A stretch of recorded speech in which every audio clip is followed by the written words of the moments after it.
মাননীয় প্রধানমন্ত্রী, আপনি একজন জান্নাতি মানুষ।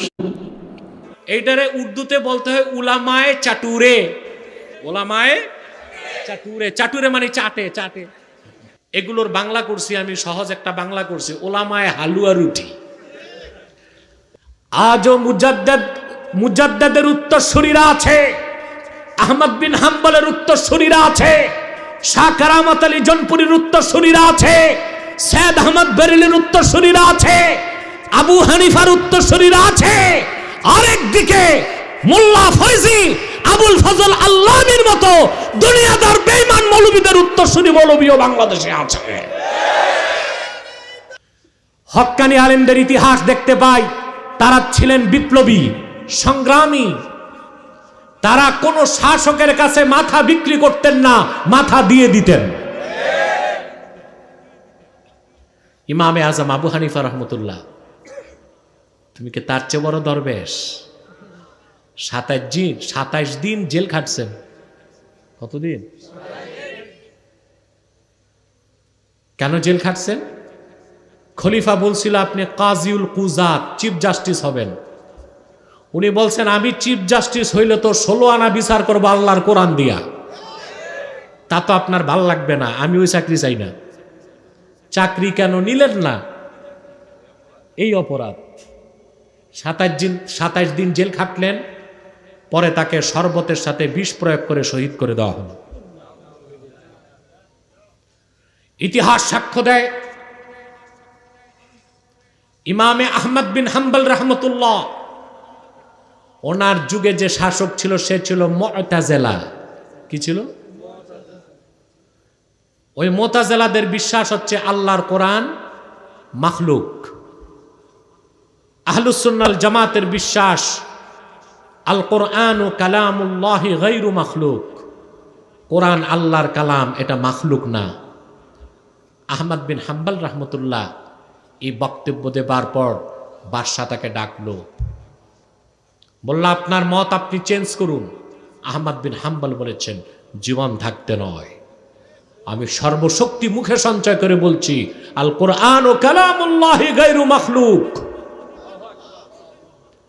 বাদশাহ জল্লাদকে বলল তাকে 10টা দোররা লাগাও। আহমদ বিন হাম্বলের জুব্বা খুলে দোররা মারা শুরু হলো। একটি নয়, দুইটি নয়, চাবুকের আঘাতের পর আঘাতে আহমদ বিন হাম্বলের পিঠের গোশত চাবুকের মাথার সাথে উঠে এসেছে। তারপরও তিনি সত্যের পথ থেকে এক চুল পরিমাণ বিচ্যুত হননি। আমরা দেখতে পাই মুজাদ্দিদ আল ফেসানি রহমতুল্লাহ, ঠিক কিনা? ওনার যুগে স্বৈর শাসক ছিল বাদশাহ আকবর, মুঘল সম্রাট। আমি তাকে আকবর বলি না, বলি অজগর। কি ছিল? সেই তো প্রথম আবিষ্কার করছে ধর্মনিরপেক্ষতা, দ্বীনে এলাহি। এই যে সেকুলারিজম, ধর্মনিরপেক্ষতা, এটা আবিষ্কারক কে? বাদশাহ আকবর। তার এক ছেলের নাম ছিল দারা শেকো। কি নাম? সেই প্রথম এই দ্বীনে এলাহির উপর বই লিখল। তারপর বাদশাহ আকবর নিয়ম করছে যেই লোক তাকে দেখবে তাকে সাজদা করতে হবে। মুসলমানকে দেখলে আসসালামু আলাইকুম বলতে পারবে না। কি বলবে? বলবে আল্লাহু আকবার।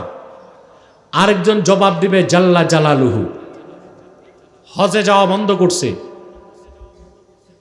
হজে যাওয়া, সে ধর্মনিরপেক্ষ মতবাদের উপর একটা ধর্ম দাঁড় করাইলো যার নাম দ্বীনে এলাহি। একজন বিপ্লবী, একজন সংগ্রামী, একজন আলেমে তাকি, সিংহ শার্দুল আহমদ সরহিন্দি মুজাদ্দিদ আল ফেসানি বলিষ্ঠ কণ্ঠে প্রতিবাদ করে বললেন বাদশাহ আকবর জিন্দিক, মুরতাদ, তার দ্বীনে এলাহি মানা যাবে না। মানুষ কখনো মানুষকে সাজদা করতে পারে না। বাদশাহ আকবরের পক্ষে দাঁড়ায় গেল 2 দরবারি মৌলবী। একজনের নাম মোল্লা ফয়জি, আরেকজনের নাম মোল্লা আবুল ফজল আল্লামী। 2 ভাই। এই 2জন ছিল দরবারি মৌলবী। কি ছিল? মানে ওলামায় হালুয়া রুটির অন্তর্ভুক্ত, ওলামায় চাটুরে তাদের অন্তর্ভুক্ত। এই দুজন ছিল বড় আলেম, মোল্লা ফয়জি আর মোল্লা আবুল ফজল আল্লামী। দুইজন ফতুয়া দিল যে না, বাদশাহ আকবরকে সাজদা করা জায়েজ, ধর্মনিরপেক্ষতা জায়েজ। এর মানে মুসলমান মন চাইলে ঈদগাঁও যাইতে পারে, মন চাইলে সরস্বতীর পূজাও যাইতে পারে। এরকম খতরনাক মৌলবীও ছিল, ঠিক কিনা? বাদশাহ আকবর মুজাদ্দেদকে ডাকলেন। সে জানতো মুজাদ্দেদের জীবন চলে গেল, তিনি মস্তক নত করে তাকে সম্মান করবে না। সে কারিগর ডেকে রাজপ্রাসাদের সদর দরজাকে ছোট করে নিচা করে দিল, যেন অনিচ্ছায় হলেও মুজাদ্দেদ মাথাটা নত করে ঢুকতে হয়। মুজাদ্দেদ আল ফেসানি রহমতুল্লাহ বাদশাহ আকবরের চতুরতা বুঝলেন। যেই তিনি আগে মাথা পিছিয়ে দিয়া বাম পাও ঢুকাইছেন, ভিতরে গেছেন। বাদশাহ আকবরের বীর পুরুষ ছিল বীরবল। বীরবলকে বাদশাহ আকবর বলল, মুজাদ্দেদের গর্দানটা ধরে আমার দিকে তার মাথা নত করে দাও। বীরবল সমস্ত শক্তি সঞ্চয় করে মুজাদ্দেদের মস্তক নত করতে চাইল। মুজাদ্দেদের মাথা এক চুল নাড়াতে পারে নাই, কিন্তু দুই চোখ থেকে রক্ত বের হয়ে গেল মুজাদ্দেদ আল ফেসানির। আল্লাহু আকবার কবীরা। এর নাম আলেমে তাকি। মুজাদ্দেদকে কারাগারে দেওয়া হলো। 40 দিন পর দিল্লি কারাগারের জেলার বাদশাহ আকবরকে পত্র লিখে বলল, মহাশয় জলদি আলফেস মুজাদ্দেদকে বের করেন। বলে কেন? বলে ওনার সোহবতে যাইয়া জেলখানায় যত দিল্লির বড় বড় খুনি, চোর, সারাবি সব তো অলি কুতুবার আবদাল হয়ে যাচ্ছে। ইতিহাস সাক্ষ্য দেয় মুসলমান, মুজাদ্দেদের বদদোয়ায় বাদশাহ আকবর নামের অজগর মরল। বাদশাহ আকবরের ঔরসজার সন্তান ছিল বাদশাহ জাহাঙ্গীর, নাম শুনছেন না? এই লোককে আল্লাহ হেদায়েত দিলেন। সে যে মুজাদ্দেদের কাছে তওবা করে মুসলমান হয়ে মুরিদ হয়ে গেছে। এক মুজাদ্দেদ আল ফেসানির বিপ্লব সংগ্রামের ফসল হিসেবে দিল্লির মসনদে আল্লাহ তাআলা হুকুমতে শারঈয়াকে কায়েম করে দিলেন। আজও মুজাদ্দেদের উত্তরসূরিরা আছে, আহমদ বিন হাম্বলের উত্তরসূরিরা আছে, শাহ কারামত আলী জনপুরীর উত্তরসূরিরা আছে, সৈয়দ আহমদ বেরেলির উত্তরসূরিরা আছে, আবু হানিফার উত্তরসূরিরা আছে। আরেকদিকে মোল্লা ফয়জি, আবুল ফজল আল্লামীর মতো দুনিয়াদার বেঈমান মৌলবীদের উত্তরসূরি মৌলবীও বাংলাদেশে আছে।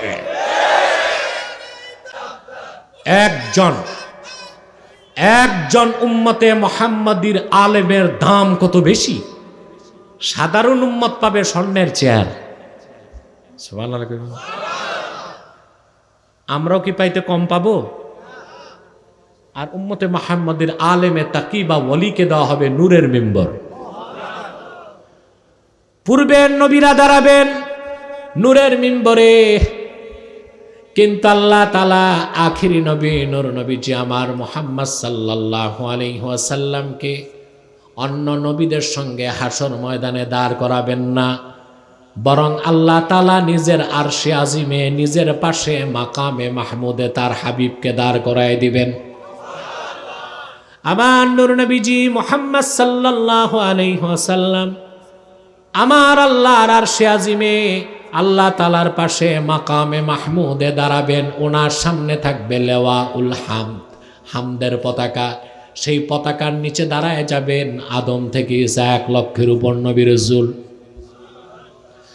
সে কথাই বলছিলাম ভাইরা, উম্মতে মুহাম্মাদির শ্রেষ্ঠত্ব, সর্বশ্রেষ্ঠ জাতির নাম কথা বলে না। আমরা আমাদের শ্রেষ্ঠত্বের মূল কারণ কয়টা? খায়রিয়াত, আদালত। আমরা মুহাম্মদ সাল্লাল্লাহু আলাইহি ওয়াসাল্লামের উম্মত হিসেবে শ্রেষ্ঠত্ব পেয়েছি, আর আমরা ন্যায়পরায়ণ জাতির উপাধি লাভ করছি। সুবহানাল্লাহ। এই উম্মতের শ্রেষ্ঠত্ব কত বেশি, ফজিলত কত বেশি। কোরআন কারীমের মধ্যে আল্লাহ তাআলা বলে দিয়েছেন, ইয়াওমা লা ইউখজিল্লাহুন নাবিয়্যা ওয়াল্লাযীনা আমানু মাআহ নূরুহুম ইয়াসআ বাইনা আইদিহিম ওয়া বিআইমানিহিম। আল্লাহ রাব্বুল আলামিন বলেন, কাল কিয়ামতে হাসর ময়দানে আল্লাহ রাব্বুল আলামিন আপন হাবিব মুহাম্মদ সাল্লাল্লাহু আলাইহি ওয়াসাল্লামকে বেজার করবেন না, আর ওনার ইমানদার উম্মতকে আল্লাহ তাআলা অপমান করবেন না। উম্মতে মুহাম্মাদি প্রত্যেক ইমানদারের সামনে এবং ডানে আল্লাহর পক্ষ থেকে একটি নূরের টুকরা দৌড়াদৌড়ি করবে। এটা হচ্ছে উম্মতে মুহাম্মাদির শ্রেষ্ঠত্বের একটা সিগনিফিকেশন থাকবে। ভিআইপি চিহ্ন থাকতে হবে না? সুবহানাল্লাহ। দেখবেন মহাসড়কে, ঢাকা সড়কে হাজার হাজার গাড়ি, কিন্তু যেই গাড়িতে বাংলাদেশের পতাকা উড়ে আর ভিআইপি লাইট জ্বলে, সার্জেন্ট ট্রাফিক স্যালুট দেয়, পথঘাট ক্লিয়ার করে দেয়, হাজার হাজার গাড়িকে পাত্তা দেয় না, ওইটাকে পাত্তা দেয়, কারণ সে ভিআইপি সিগনিফিকেশন দেখছে যে গাড়িতে ভিআইপি কেউ আছে, এর জন্য ফ্ল্যাগ আছে, হ্যাঁ, ভিআইপি লাইট জ্বলছে। উম্মতে মুহাম্মাদি ভিভিআইপি জাতি। কোটি কোটি মানুষের মধ্যে উম্মতে মুহাম্মাদির ইমানদারকে যেন ফেরেশতারা সম্মান করে, মর্যাদা দেয়। তাদের সামনে এবং ডানে নূর দৌড়াবে।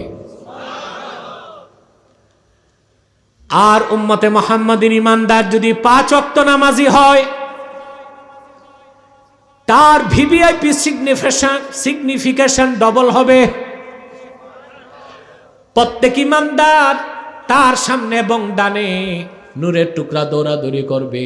আর সে যদি নামাজি হয় 5 ওয়াক্ত, ইমানের সাথে যদি 5 ওয়াক্ত নামাজটাও ঠিক মতো পড়ে, তার জন্য থাকবে আরো বিশেষ মর্যাদা। সেটা কি? তার চেহারা থেকে, হাত পা থেকে, ওযুর স্থানগুলো থেকে নূর চমকাতে থাকবে। আল্লাহর হাবিব ইরশাদ করেছেন, সহিহ বুখারীতে এসেছে, ইন্না উম্মতি ইউদআউনা ইয়াওমাল কিয়ামাতি গুররাম মুহাজ্জালিনা মিন আথারিল উযু। নিশ্চয় আমার উম্মতের মধ্যে যারা ইমানদার এবং 5 ওয়াক্ত নামাজি, তারা নামাজ পড়ার জন্য যে অজু করত, তাদের অজুর জায়গাগুলো চমকাতে থাকবে। তা দেখে দেখে আমার কাছে আনা হবে, আমি প্রথমেই তাদেরকে কাউসার পান করি আল্লাহর জান্নাতে পাঠিয়ে দিব।